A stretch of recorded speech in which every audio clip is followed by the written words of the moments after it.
everybody, Mudvayne here. Going to show you guys how to make your own FretCam today. So I'm just going to record this along as I put this on here, just kind of try to describe what I'm doing and pretty much just show you guys how to do it. Alright, now, I have done it two ways. I've done it with a webcam and I've done it with a regular digital camera before as well. I'm just going to do the digital camera because there's not really that big of a difference, but I'll go over the differences, but I'm only going to go through the whole way with the digital camera. But alright, there's things you're going to need. You want this thing to be sturdy. If it's not sturdy, if you watch my very first FretCam video, it was not sturdy. It shook every time I hit a fret, every time I strummed, it just shook like crazy. Now I know there's some spots you're not going to be able to avoid that, like the Devil Down to Georgia with all the fast strumming. Yeah, it's going to shake no matter how sturdy you are. But when you hit a fret, it shouldn't shake.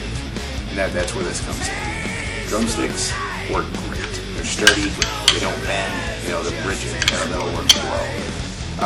Just a wood bar, if you have steel laying around, go for it. This rulers tend to be a little flimsy, but I got a big thick plastic one here. As you can see, it doesn't get that much. And actually, I'll show you what I do with a ruler. First off, the first thing you want to do is actually construct the arm itself. That's eventually going to be attached to the guitar. Now, if you have a webcam, I would definitely suggest getting a sturdy ruler and something else sturdy like this, and something that you're going to want to place in between them to keep them separated. Because you're going to clamp one end around the neck of the guitar, and the other end you have something at. Now this is just some random object I picked up that is just about the width of the neck of the guitar. You want as close to that width of the neck of the guitar as you want, or as you can get. And you're just going to put that in between your two. Now, your ruler has two different sides like mine. You want the flat side of the ruler up on top. And you're just going to put them right between each other like there. You're going to tape them together. And then that top of the ruler right there, that gives you a flat surface that you can set your webcam on. And you tape your webcam down to that flat surface so you get a flat, even shot. And that's really the only difference between what I'm going to show you now and what you would do if you had a webcam. Now, the biggest thing that allowed me to do this with a digital camera and stop using my webcam is I found this nifty little guy. This is a gripping tripod. I found this at Best Buy. It was $15, $20, I can't remember.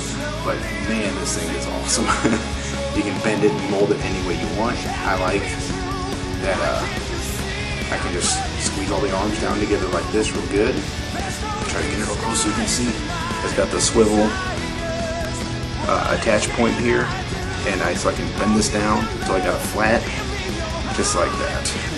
Now, take your drumsticks, small tips, small ends. You want to just get them to fit right into the legs of the actual tripod here. You want it to be as level and as even as possible, and you want down here to be approximately, like I said before, you want it to be the width of the guitar, right at the neck of the guitar. So once we get this all set up and good, we can then just put this, stick it on there, tape it in the correct position that we need once we find it, and you're good to go. So that's step one. Alright.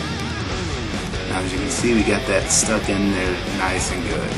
You want as little movement as possible. You see there's not a whole lot of give there. You want it good, you want it tight.